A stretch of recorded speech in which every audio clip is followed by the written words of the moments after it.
All right, let's get right into it. For years, the iPhone choice has felt kind of predictable, right?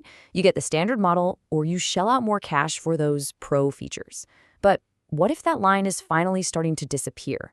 Today, we're going to look at whether the base model iPhone 17 has, against all odds, become the smartest buy in the entire lineup. And hey, that's not just me talking. Our source for this deep dive, I'm Official, lays it out pretty clearly. They're making the case that this year is a whole different ballgame for Apple's main iPhone. So let's break down exactly what's got them so convinced. First up, and this one is a really big deal, is the screen. The display has always been the most obvious, in-your-face difference between a standard iPhone and a Pro. Well, it looks like that's all about to change. Okay, the star of the show here is the upgrade from a standard 60Hz screen to a full-blown 120Hz ProMotion display. We're talking about that incredibly smooth, fluid scrolling that, until now, was one of the biggest reasons to pay for a Pro model. For the first time ever, it's coming to the standard iPhone. And this isn't just some number on a spec sheet. You can really feel it. You know, the reviewer actually said that coming from a 60Hz screen, the new display felt so unbelievably fast and smooth that it almost made her dizzy at first. That's how noticeable this upgrade is. And the Pro features just keep on coming. The iPhone 17 also gets the always-on display. This is such a great quality of life feature. It means you can just glance down for the time or your notifications without having to tap your phone awake. It sounds small, but it really changes how you use your device day to day. And to top it all off, this screen can get incredibly bright, hitting a peak of 3,000 nits. What does that actually mean for you? It's simple. If you're outside on a super sunny day, you'll actually be able to see your screen clearly. It's a massive improvement in real-world usability. So you've got this amazing new display, but you need a powerful engine to run it. And yeah, the iPhone 17 is packing the new A19 chip. But we're not just going to read off specs. We're going to see how this thing actually performs when you push it to its limits. First, let's get the tech specs out of the way.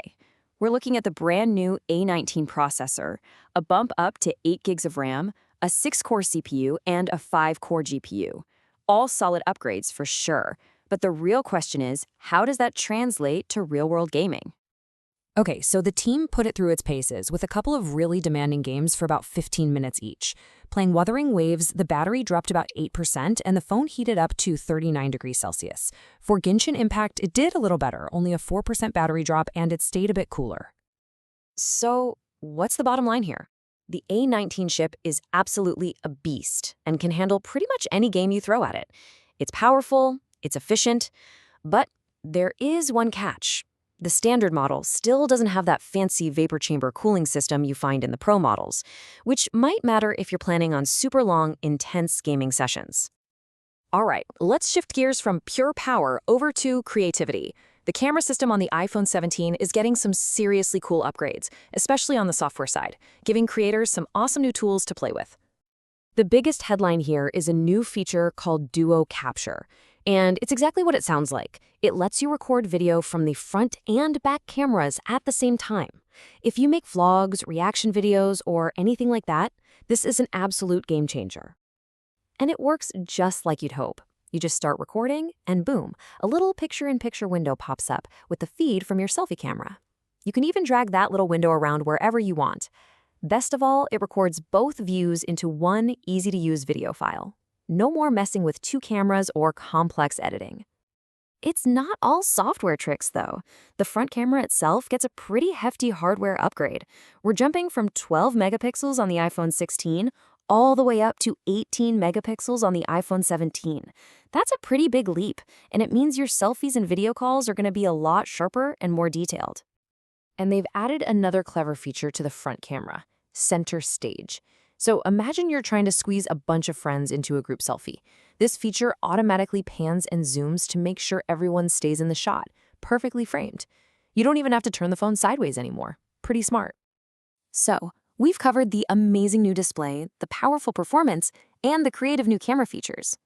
Now it's time to put it all together and finally answer that big question we started with: is this the best value iPhone we've ever seen? Okay, but before we get to that final verdict, let's tackle a super practical question that a ton of you are probably wondering. If you're upgrading from the 16, can you just reuse your old case? And the answer is a big, clear no. Unfortunately not. Because of that new, bigger 6.3-inch screen and those slimmer bezels, the phone's physical size is just different enough that your old iPhone 16 cases are not going to fit. Now here's another huge piece of the value puzzle.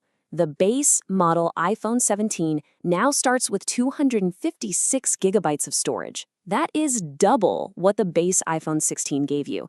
And, according to our source, it's doing this while keeping the price under that 30,000 baht mark. That's just a fantastic upgrade for the money. So let's just recap the whole package here. You're getting a ProMotion 120Hz display. You're getting double the storage, starting at 256 gigs. You've got the super fast A9 chip, and you have these amazing new camera tools like dual capture and center stage. These are all things that just a year ago you'd have to buy a Pro to get. And really, that's the main takeaway. That old wall that used to separate the standard iPhone from the Pro iPhone, it's pretty much crumbling down. For the first time in a long time, the basic iPhone doesn't feel like a compromise. It feels pretty pro. And that kind of leaves us with one final thought, doesn't it? With a pro-level display and all these advanced camera features now on the standard model, maybe pro features aren't a luxury anymore. Maybe they're finally just the new standard.